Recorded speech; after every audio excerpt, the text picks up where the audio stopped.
Superman goes crazy and starts killing everybody. This story is amazing. So what this does is this story opens up with the return of Bizarro. Now, for all you new guys out there, Bizarro is such a cool character in the Superman mythos, but you don't really see a whole lot of him. And in fact, I have no idea what's been going on with Bizarro ever since he left like Red Hood and the Outlaws, right? I have no clue. So if you know, feel free to post a comment down below. But one of the things to know about Bizarro is he speaks backwards, which is to say, whatever it is he says, assume it's the inverse. So as a really good example, right? Bizarro am so very happy. Basically, he's saying he's pissed, right? He's miserable.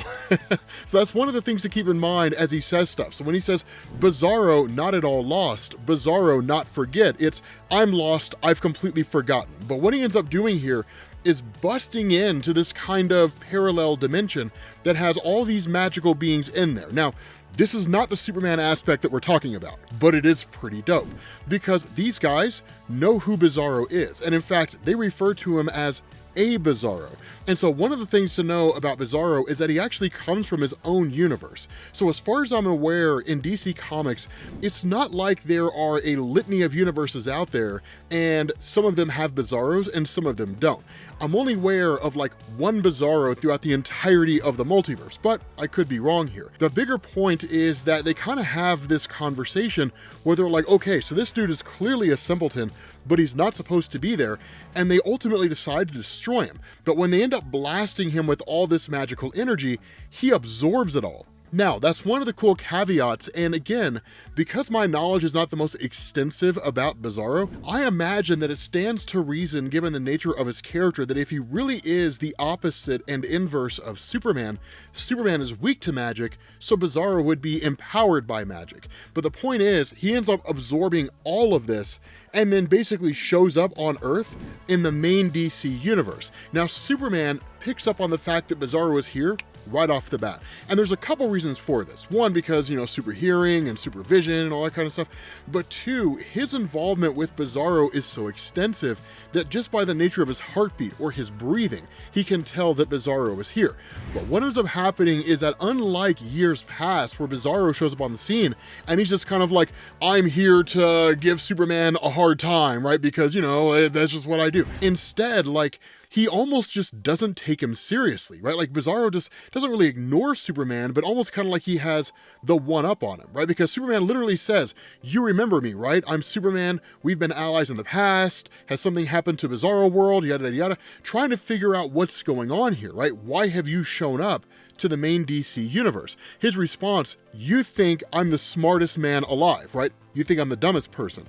You know Superman, you know so much. And so where Superman tries to talk to Bizarro for a little bit, Bizarro just starts smacking him around. Now, here's one of the coolest things that happens here, right? And this is one of those instances where people are going to use this as a frame of reference all throughout the internet in terms of how fast Bizarro is. Because when he goes to attack Superman, he literally sends him flying to Venus, right?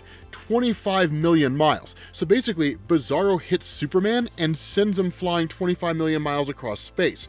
But then after that, he grabs him and the two of them take off. And in a matter of moments, they go from Venus to Pluto, 3 billion miles from Earth. So if we take this entire time frame into account, within the span of 30 seconds, Bizarro took Superman from Earth to Pluto, which is an astronomical level of speed.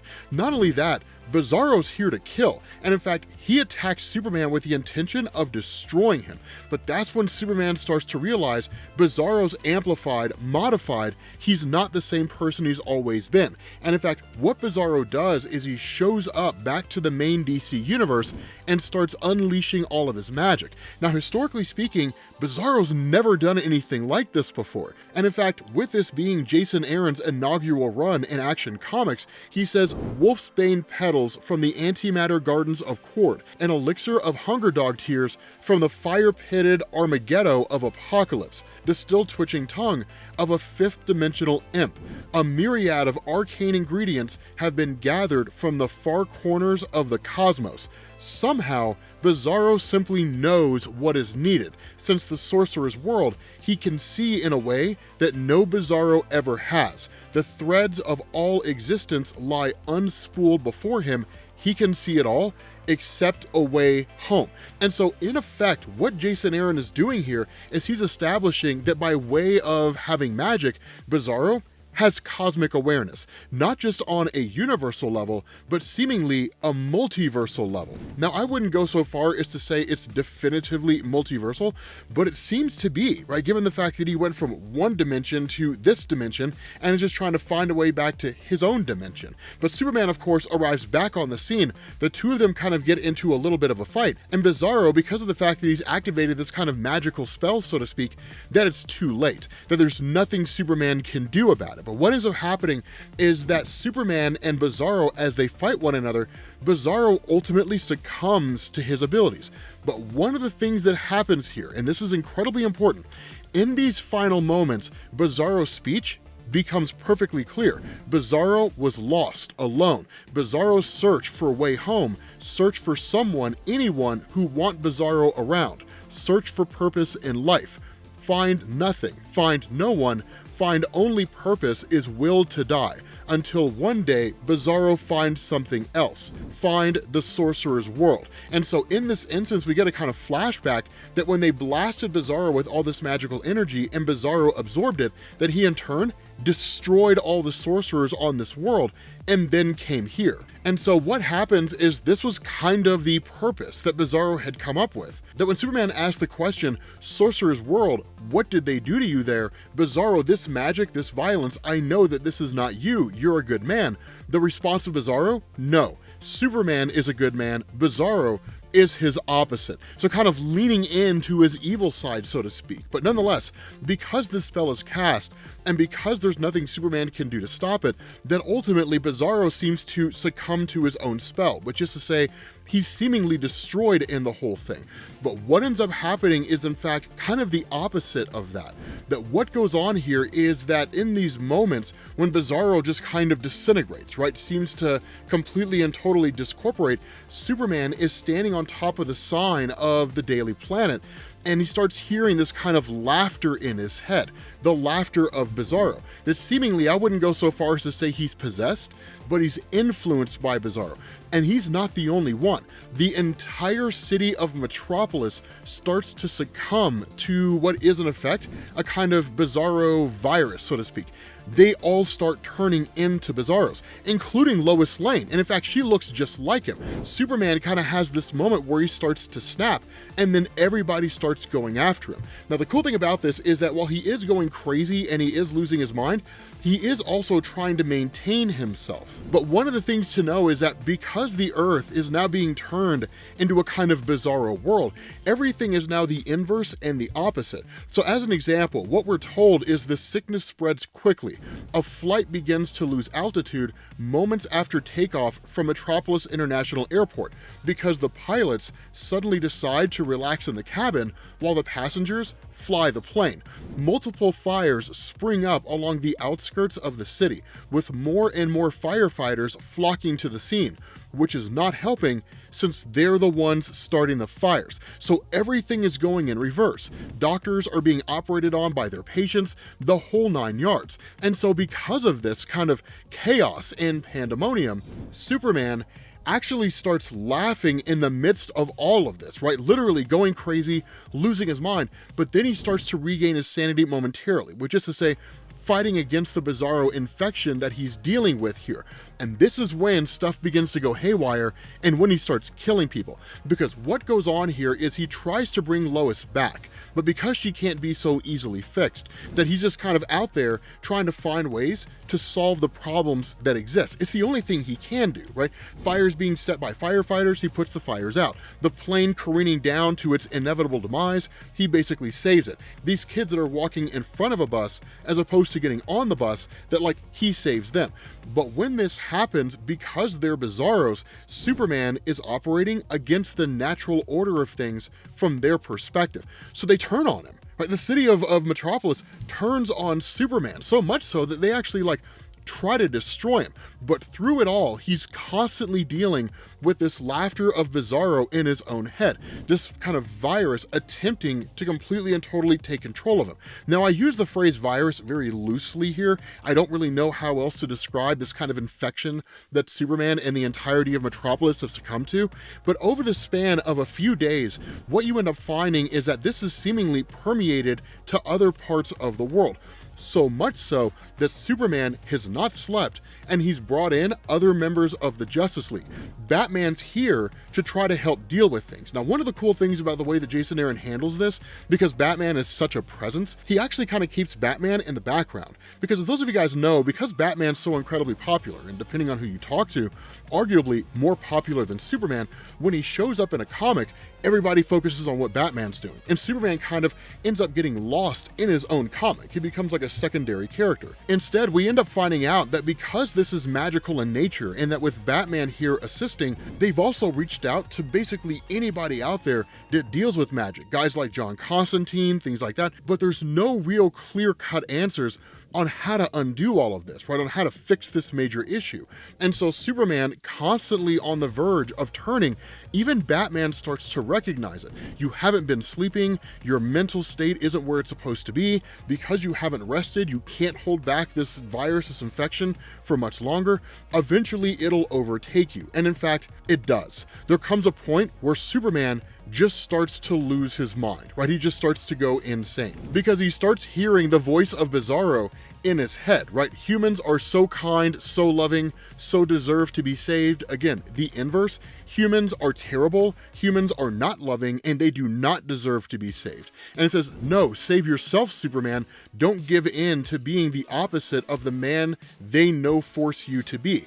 Don't be Bizarro. Again, because it's the inverse, it's give in, right? Like, allow yourself to become Bizarro, Superman. And in fact, he does. And in that moment, his heat vision comes out and he incinerates everybody in this immediate vicinity. Then he just takes off and starts just like eradicating all these people all over the place.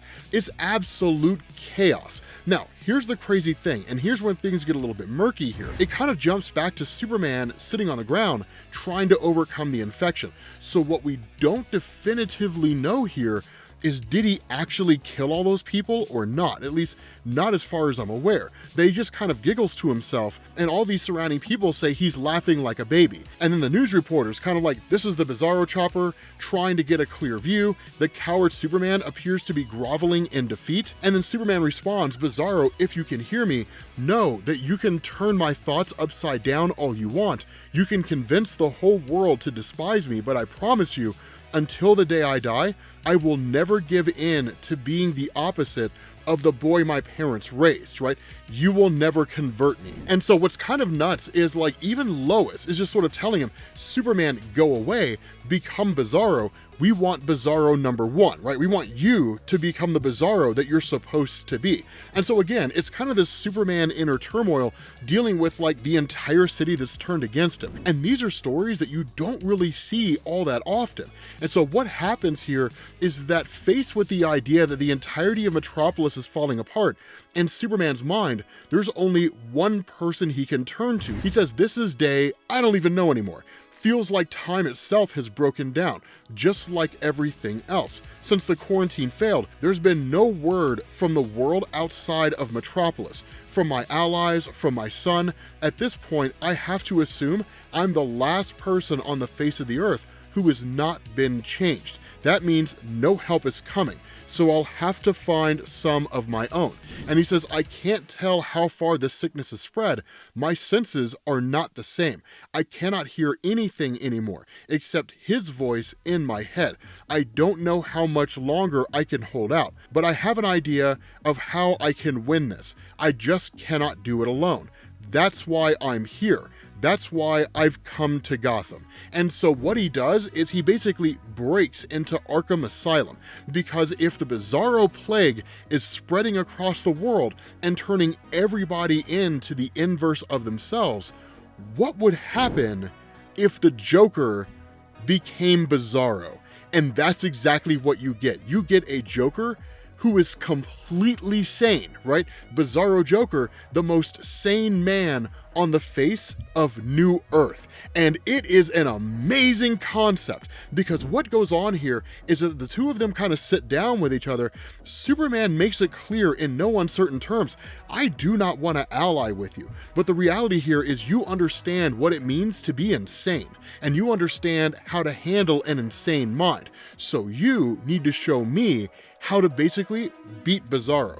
And so what goes on is Joker kind of guides Superman into going into his own mind. And his own mind is actually a fully constructed version of Earth, Metropolis. But when he's in there, what Joker tells him is, you are going to be facing off against the Bizarro in your own mind. And that Bizarro represents every fear, every insecurity, and every doubt that you will have. Now, what happens here is that when Bizarro appears, he's minuscule, and the Joker figures it out immediately, right? Superman says, wait, something's not right.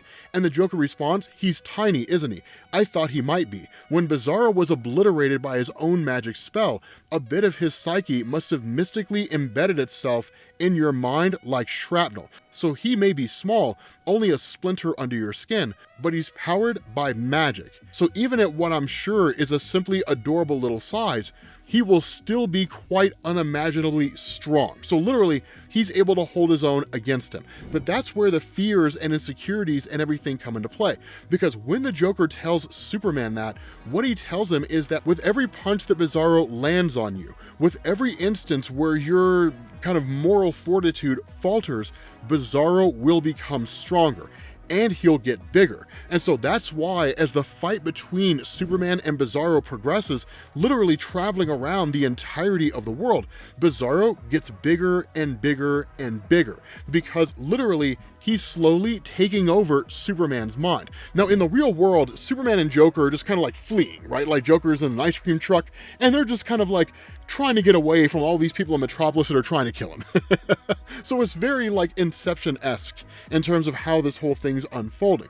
But the bigger point, right, focusing on this fight, because all of Superman's fears and insecurities are coming to bear, which the biggest of which is that he'll fail humanity, that he'll ultimately die here, and he'll never really be able to rescue or lead humanity into a greater future, that Bizarro becomes enormous by this point, where really, if we're talking about like relative size, Bizarro looks like he's something, I don't know, maybe 20 feet tall, whereas Superman is his normal height, whatever height that happens to be. I feel like it's just 6 and some change, right? Like 6'2", but I don't definitively know. I'm sure there's a stat online somewhere that says what his actual height is.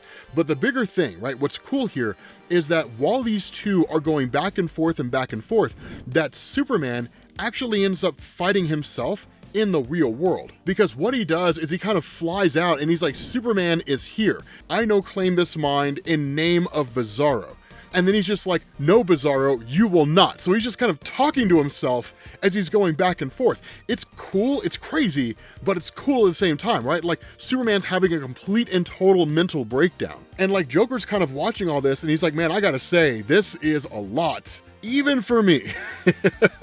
Watching Superman pummel himself while he's talking to the Bizarro in his own head is just really kind of crazy. But what you get is this cool moment here, because what happens is that in the fight between the two of them, Bizarro kills Superman. But one of the things that you're going to notice here is it almost looks like Superman allows it to happen, because when Bizarro kills him, what we're told is that within Superman's own mind, he dies multiple times, right? We're told Superman dies many times this day. It may be all within the Man of Steel's mind, but he feels every agony as if it were real, every torture, every final blood-gurgling breath, just before he gasps back to life and does it again. 89 times Superman dies. 89 times, all at the hands of Bizarro. And what this is designed to show Bizarro is there's no keeping Superman down. He'll always come back, and he cannot be corrupted. There's nothing Bizarro can do that will ultimately see Superman giving in to Bizarro's power. And so when that happens, we get this kind of monologue where it says Bizarro sees the truth in Superman's words. He knows the Man of Steel will never stop fighting, so long as power still courses through his veins. And so Bizarro, controlling Superman's body, just kind of like whisks him away right out of Earth. And where Superman doesn't fully know what's going on, we're told, so it is that Superman comes to murder the sun. And once the light fades from his mind, Bizarro kills him again in the darkness. He kills him another 13 times until Superman has been bled dry of every last drop of starlight. And all that remains is Bizarro. He basically took out the sun and wore Superman down. So now Superman's basically powerless and was seemingly easy to take over as far as Bizarro was concerned. But the cool thing here is that Superman ultimately does come back. And the reason why it happens, and it's actually one of the coolest moments ever, is it's strictly the Joker. The Joker's the one that makes it happen, right? What the Joker says, when Bizarro Superman comes down, he's fully infected, right? Joker says, don't expect the rest of the world to change in order to fix what's broken inside you. It never works. Take it from me. And so he says, killing me will not make you stop hurting that deep, deep hurt that you try to tell yourself is not there, but also keep poking at your tongue like a burn on the roof of your mouth. And so we're told here what follows is an epic battle, the likes of which the world has never seen, against the most powerful figure on the face of the earth, the final stand for the fate of human civilization as we know it. And the Joker fights it with nothing but his words and a grin. Joker speaks of his hopes and deepest fears, of dreams he's never described to any unmurdered soul, of the many regrets he feels looking back upon his long career of carnage. He speaks in truths so stark and pure that Bizarro is left trembling from the mere act of hearing them so bravely and boldly uttered aloud.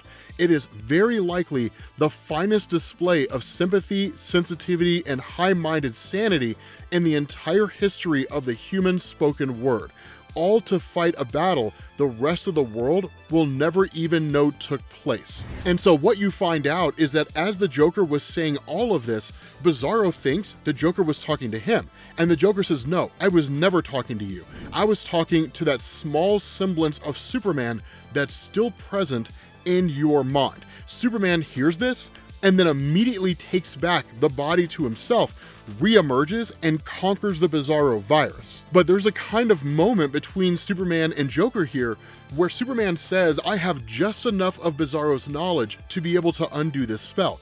But something to understand, Joker, everything has to go back to the way it was before. There can be nothing left undone. That if we do, reality could suffer enormous consequences. Who knows what they are, and probably wouldn't. It's just a statement to make in order to say that, like, things have to go back.